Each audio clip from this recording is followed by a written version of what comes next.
Don't park on a slope. Melby, you want up? Hey guys, it's Jen. Okay. I'm not sure I've even ever talked about this place before. This is kind of my backyard. Playroom, whatever. It's not directly connected to our house, but it's been a part of my life, my entire life. It's some acreage my family has. My dad and I used to come over here, work on trails and borders and all this other stuff. Hopefully you can hear me. Still fighting cold sinus stuff. It is Christmas, so Merry Christmas, even though you'll get this after Christmas. Melby and I decided to come over and trim some trees out of the way, just for something to do and get outside. It's not terrible cold. It's probably, what do you think, Melby, 30, 35 degrees or something? She doesn't care. And I set you up and then I realized you fell over because I put you on a hillside. So you didn't really see me chainsawing much probably. But if any of you poo-poo my battery operated chainsaw, shame on you, because it is amazing.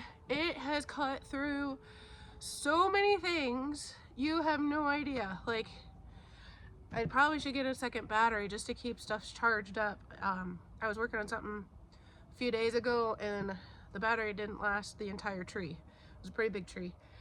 I can't tell you all the specs. It's probably a 16-18 inch blade, battery operated by Skill. If they ever want to sponsor me, I'd totally bleed game because this little puppy is amazing. Anyway, we have about 400 acres here, timber crop ground, and some pollinator ground and hay ground. And we keep a border around the fields for equipment and horse riders. So the tree I just cut was around the border of the field and it encroached a little bit on the field, not bad, but we need to make sure that that stays back for not only riders and stuff, but also farm machinery that's planted and harvested and everything. So we also have trails here that my dad and I have groomed over the years. We've also had several friends that have helped. I cannot neglect them because the last several years they've been a huge help. But I started on some trees here a few weeks ago, didn't get them finished up, and I thought I'd get this little area cleaned up a little bit and let Melby out. She hasn't been able to farm as much recently since my dad passed. So before I have to answer it, no, you cannot come over here. No, you cannot hunt. No, you cannot come hike. No, you cannot come morel hunting or whatever. It's strictly private property. I used to work for insurance, so we'll just leave it at that. And I am not like chainsaw extraordinaire, but I have 30 years of working with my dad, at least 25. And you have to do your own due diligence. I don't wear the full garb like some people. It would get in my way. I would probably hurt myself more dressing up the way you're supposed to than not. This particular saw, battery operated, is not very loud, but if it were one of the, I don't even know if you can really call it gas because it's like a gas oil mixture ones. If I were using one of them, I'd probably have ear protection because my ears are like raw from that kind of sound. I do have on slightly sturdy shoes. They are not steel toe. I should probably recommend steel toe though, because, and you never know what's gonna ricochet. That's also why people wear the chaps and stuff like that. You don't know which way trees are gonna fall. I know somebody that broke their pelvis because a tree fell on them. So when you're doing this kind of stuff, definitely take your own precautions, do your homework, and don't hurt yourself. I have come close only a couple times, but mostly that's because my dad did the majority of the chainsaw work, and then I did the picking up, chucking, that kind of thing. And it's been the last several years that I've had to do stuff around our house and stuff like that, and I learned a lot from him. In some ways it feels like it's playing pool because of all the angles and stuff like that. So I'm just gonna get to work. You can enjoy Melby if she interjects. She's off hunting something. She's about like a bloodhound. She finds every dead critter pile of poop you can imagine. So we'll get to work. I do not have an all-terrain tripod, so this thing may go flying at any moment. Actually, it's probably considered a quad pod because there's 4 feet. But this is the section I was working on. There's a whole, I don't know, there's a whole, you could probably fit it, yeah, you can fit a truck down here if it were cleared, all the way that back field, and that is one of our hay fields. I started at the bottom and started working way up. I don't think this has been cleared for several years, so it's just not used very often, but I came across and I thought, well, I'll just start somewhere, and this is where I'll start. So I'm going to just start cutting. I don't know how far I'll get with my battery. Sometimes the battery, especially in the cold, doesn't last long. So like I said, it is a battery operated chainsaw. It does have a battery here. I supposedly have a full charge, but in cold weather, batteries tend to kick the bucket, phone included, which is what you are viewing from. Melby will probably pop in and out. When she was a puppy, she started running at the chainsaw a little bit because she didn't like the noise, but she hasn't for years.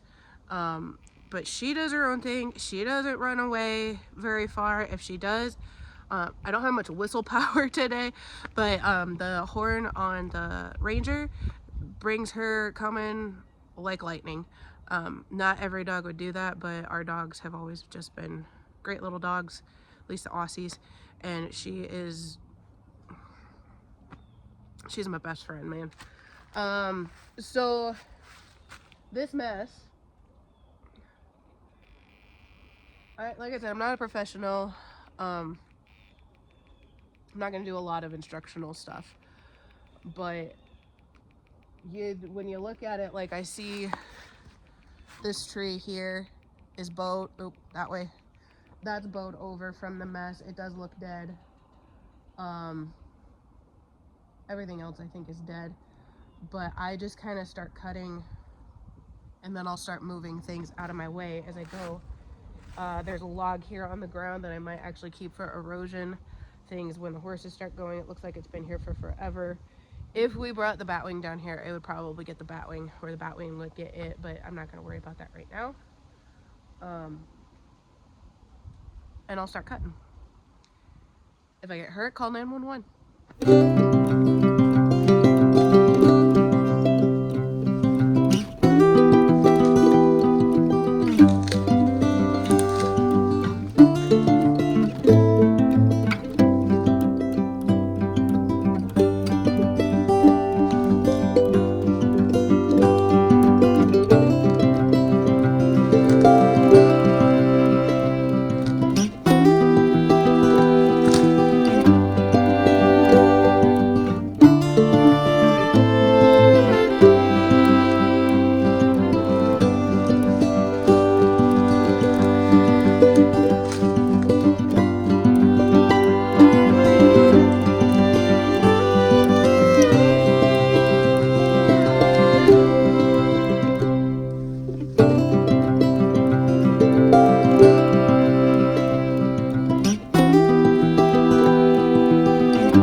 1, 2, 3, 4, 5, probably 5 places.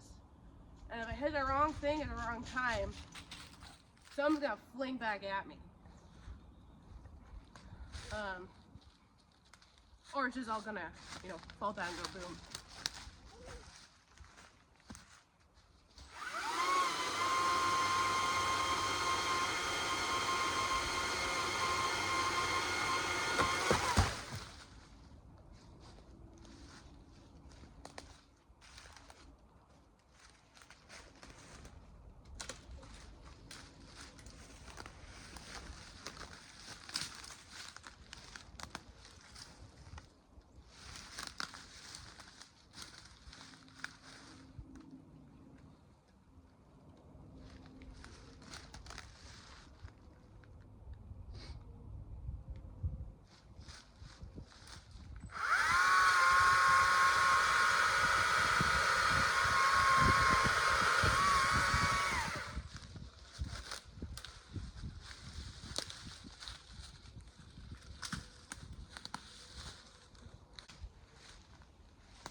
Like that.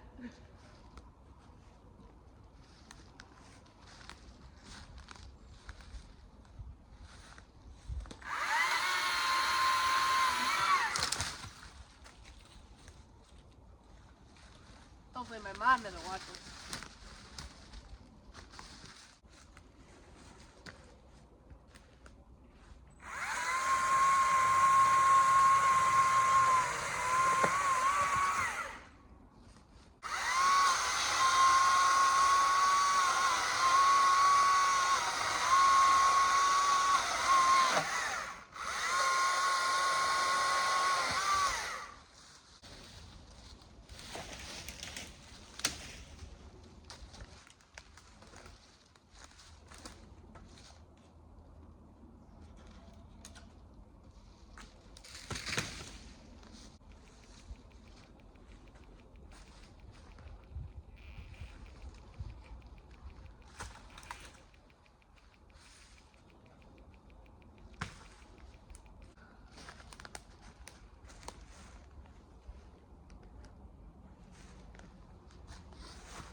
I'm really out of shape. If you ask the question, are you keeping any of it for firewood? Or why don't you keep it for firewood? One, that stuff wasn't very good. Most of it was rotten. Some of the larger on that end is a little better, but it's not worth it. And two, when you have 200 acres of timber and you burn a fire twice a year, you don't really need to save it. So I think that's it for this section anyway. Like I said, this one along here could maybe be gotten rid of, but I'm not going to worry about it for now because it's providing a little bit of erosion. There's a lot of sand here, so it's deer and critters and horses that push it down. Helps just a, smidgen. So back to the ranger. I think we're probably going to call it quits for the chainsawing for today. I could be wrong. But I wanted to stop real quick and talk about this ground here. This looks like a wasteland or something, but it's actually one of the pollinator fields that we have, and our cash runner suggested it to us. They're small fields. With the big equipment these days, they're hard to farm, but you can, especially on not great ground, the timber soil is, you can get probably better money for pollinator ground than you can cash rent. At least that was our case. I don't know if every state has this, but through the FSA office, Farm Service Agriculture, you can plant pollinating plants in your fields.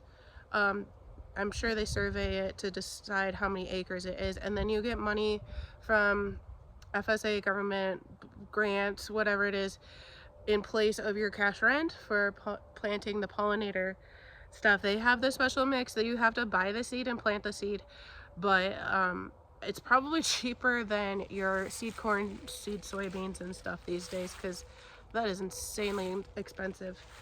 But we did that to reduce the farmer's load because they're smaller and not as easy to work in, as well as kind of boost the income for some of the property. And it helps the pollinators. We don't have, sorry, I think I just saw a deer blind. We don't have bees within a half a mile, but I know there's a few like in the area, people that have hives. So win-win, I guess, and it helps rebuild the soil, I'm sure. And in another 10 or 20 years there could be trees growing up in here. That's kind of my theory, because when you're not like cultivating it, you're not mowing it on a regular basis, all those saplings gradually grow up. I'm sure that there are certain standards where you, or times of the year where they do allow you to mow things off. I don't know when that is, but they're it's like CRP ground that I don't even know what that stands for, but it's usually around like creeks and hillsides and stuff that the government doesn't want washing out into creeks or water sources. So you do CRP ground, government pays you for that acreage, but you're not supposed to mow it at certain times of the year. Again, I don't know all the rules, but they're there. You can do your own homework. Anyway, I think Melby and I are gonna go for a short walk.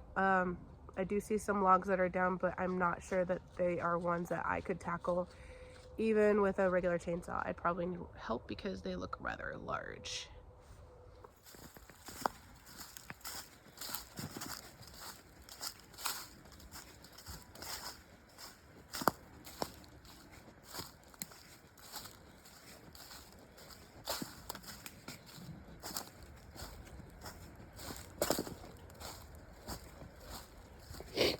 Yeah, this monster, you can't really tell it very well on camera, but it's probably close to 18 inches in diameter. I don't know what I'm gonna do with that. We'll leave it for another day, of course. But that's kind of a pain in the rear. I can see, I mean, most horses can't get over this, but I can totally see Shad coming up to this and going, no way. He's so little, he doesn't think he can do much of anything. Oh, this is gonna be another one that I don't know. I can do some of it on my own, but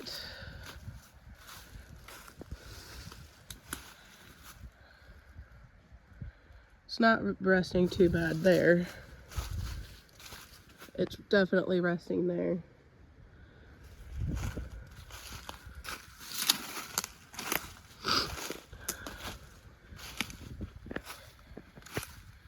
And part of it is a weight on my part. Like, I just can't lift a whole lot anymore.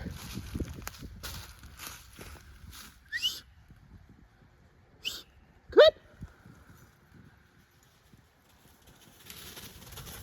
Good dog. This is our trail. I don't know that I will ever get that cleaned up. Melby went in crazy dog mode. Didn't you? Good grief. Okay, I think we're gonna call it a day. Head back, get a drink, maybe a snack. So guys, I hope you enjoyed today. It was a little random, but let me know what you like. Things have changed quite drastically in the last few months. So yeah. Anyway, hope you enjoyed it. Merry Christmas, everyone, and we'll see you next time.